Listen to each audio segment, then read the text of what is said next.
Here we go!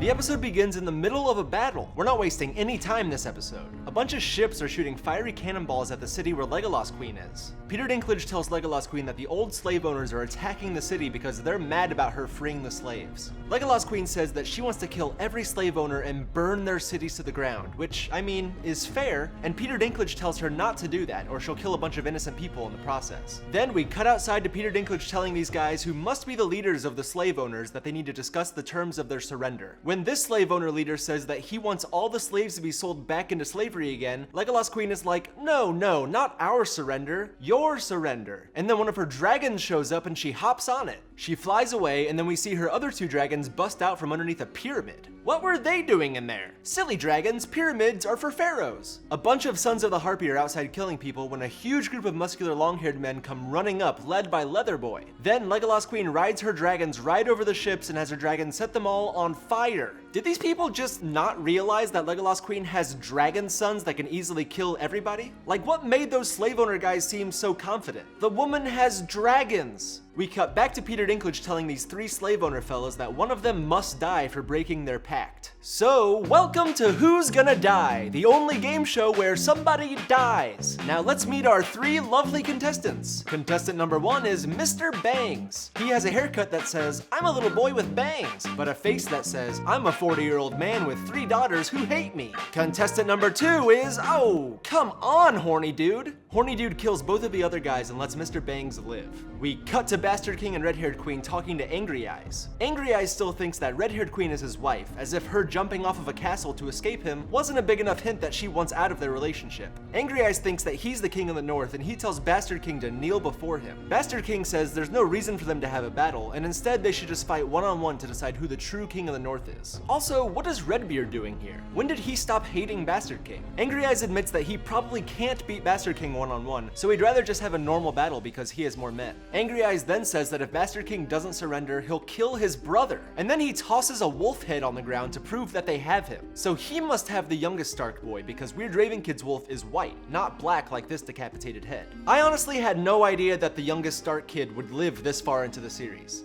Like, he's not in season 7, so I'm assuming, oh my gosh, he's gonna die in this episode, isn't he? Red-Haired Queen tells Angry Eyes that he's going to die tomorrow, and then she rides away. We cut inside to Bastard King and his bodyguard trying to come up with a plan for the next day's battle. The plan seems, so far, to just be patient and let Angry Eyes make the first move. Red-Haired Queen tells Bastard King that she knows Angry Eyes, and Bastard King needs to be careful not to fall into one of his traps. Red-Haired Queen is being such a downer. She says that their brother is going to die and that they don't have a big enough army. I remember in episode 10 of this season, the next episode after this one, that Bastard King thanks Red-Haired Queen for sending an army to help him in this battle.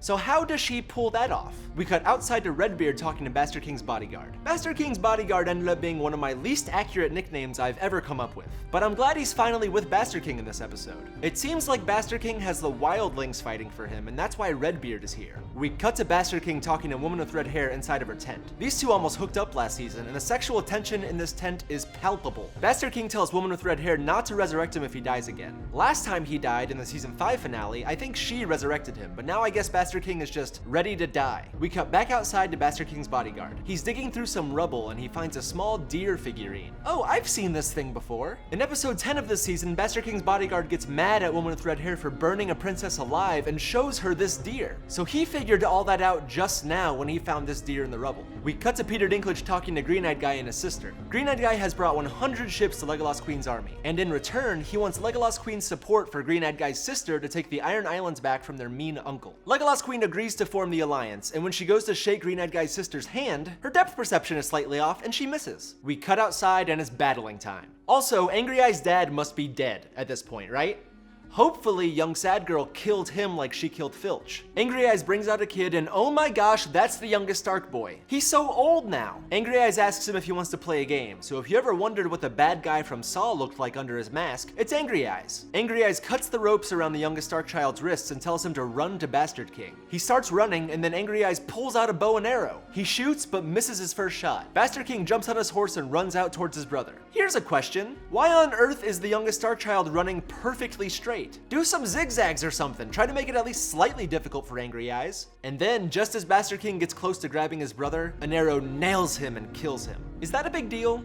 I don't think I've ever heard that kid say a single word in this show. Bastard King is angrier than a snake that married a garden hose. And now he's a sitting duck. All of Angry Eye's archers fire at him and Bastard King charges in, followed by his army, completely going against the plan that he made the night before. Eventually, Bastard King's horse gets hit and Bastard King is thrown to the ground. Angry Eyes sends his men at Bastard King and he takes out his sword and waits. He looks like he's certainly going to die, but right before Angry Eyes' men reach him, his army arrives and protects him. The fight rages on. Apparently, in archery, when someone says knock, you're supposed to load an arrow into your bow. Well, right now everyone is yelling knock, knock, and I'm over here saying, who's there? Bastard King's fighting everybody off, holding his own, and this has to be one of the coolest battle scenes I've ever seen. The choreography is insane. This battle is easily 10,000 times better than those fight scenes in season 5. So many people are dying, and I have no idea how anyone can tell whose team they're on. Everyone looks exactly the same. They're all angry white men wearing dark clothes. Angry Eyes is sitting back and just watching the battle, while Bastard King is in the thick of it getting blood all over his face. Angry Eye's army manages to completely surround Bastard King's army with these big shields and long spears. Bastard King once again looks like he's facing certain death, which can only mean one thing. He's somehow not going to die. The spearmen inch forward and stab Bastard King's men. Once it becomes clear that they're all going to die if they stand around like this, Bastard King and his men try to fight their way out of the death circle. All of his men charge up this mountain of dead bodies, and Bastard King gets trampled like Mufasa in The Lion King. So now's about the time when Red-Haired Queen's army should be showing up, and yup, here they come. Red-Haired Queen is here with Red Assistant, so this army must be from Dead Aunt's castle. Okay, so last night,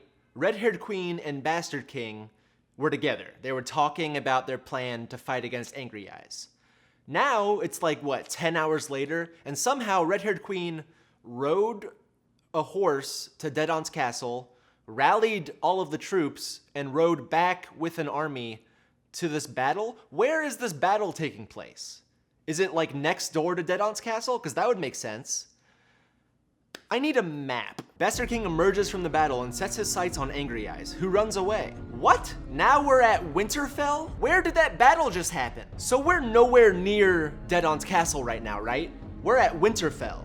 So how did Red-Haired Queen get that big army from Dead Aunt's castle to Winterfell so fast?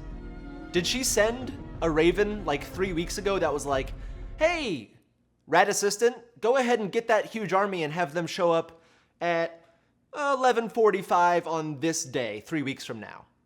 Because that just seems a little too convenient. I'm confused mostly about the geography of this world. It seems like that army just teleported to the battle. Oh yeah, by the way, Bastard King has had a freaking giant on his team this whole time, and he's busting down the gate to Winterfell. He gets inside, and he probably has like 70 arrows in his body. You could open up an arrow store with the amount of inventory stuck in this giant. Angry Eyes shoots the giant right in the eye and kills him, and tells Bastard King that he reconsidered his offer from earlier, and now he wants to fight one-on-one. Angry Eyes starts firing arrows at Bastard King, who blocks them with a shield that he stole from a dead guy. Bastard King gets right up to Angry Eyes and knocks him down. Then he proceeds to just beat the living heck out of him. Where are we? At a freaking high school dance? Inside of the punch bowl? This is like one of those justice porn videos where a kid beats up his bully. Only in this instance, Bastard King is beating up the guy who tormented his sister and killed his brother. And that's just the stuff that I know about. Bastard King has retaken Winterfell. Everything is in its rightful place. Bastard King tells some men to bury his brother with Papa Stark, and then Red-Haired Queen asks where Angry Eyes is. Wait, I thought he just died. He's alive. Why is he alive? Oh, Red-Haired Queen is totally going to finish him off. Angry Eyes is like, you can't kill me, I'm part of you now. Okay, Voldemort. Then Angry Eyes' dogs come out. Oh my gosh, he's gonna get eaten by his own pets. Angry Eyes doesn't think that his dogs would eat him, but they're so hungry. And I know that when I get hungry, all rules go out the window. I'll eat anything. And that's exactly what happens. These dogs eat Angry Eyes alive. Red-Haired Queen walks away smiling, and then the episode ends. Sweet, sweet revenge. I honestly don't really know what Angry Eyes did to Red-Haired Queen, but I'm sure it's really bad. That guy seems like a big douche. I just wish that green-eyed guy could have watched Angry Eyes get eaten by his own dogs. This episode was just full of battles. There was the Legolas Queen battle where she beat the slave owners, and then this big battle between Bastard King and Angry Eyes where Bastard King beat him to death with his fists. Those are kind of the last two battles between just normal living humans, right?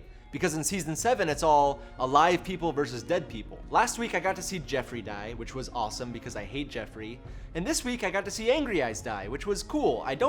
I really don't know that much about Angry Eyes. Like, I know he's a bad guy. I know he tortured Green-Eyed Guy, but I hate Green-Eyed Guy, so I'm like not that offended by it, really. I don't know. I know that Angry Eyes is bad, and I know that I should be happy that he's dead, but I'm not getting the same feeling I got when I watched Jeffrey die last week. All in all, I'll give this episode a 7 out of 10. It was action-packed, the battle scenes were really, really cool, and I got to see another evil character die. Let's reach into these boxes and see which episode I'm gonna watch next. Season 4, Episode 10. Season 1, Episode 7.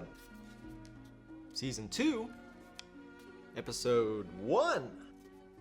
Season 3, Episode 8. And last but not least, Season 5, Episode 7. So those are your options for which episode I'm gonna watch next. There should be a poll right here, a little box.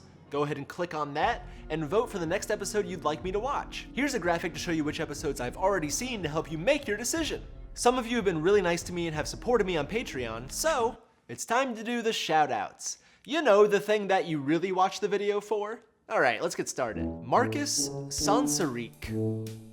Sansariq, that's very Game of Thronesy. It's like a combination of red-haired queen and green-eyed guy's names. Did you do that on purpose, or is that actually your last name? What a weird coincidence. Anyways, thank you so much, Marcus Sansariq. Ashley Roth.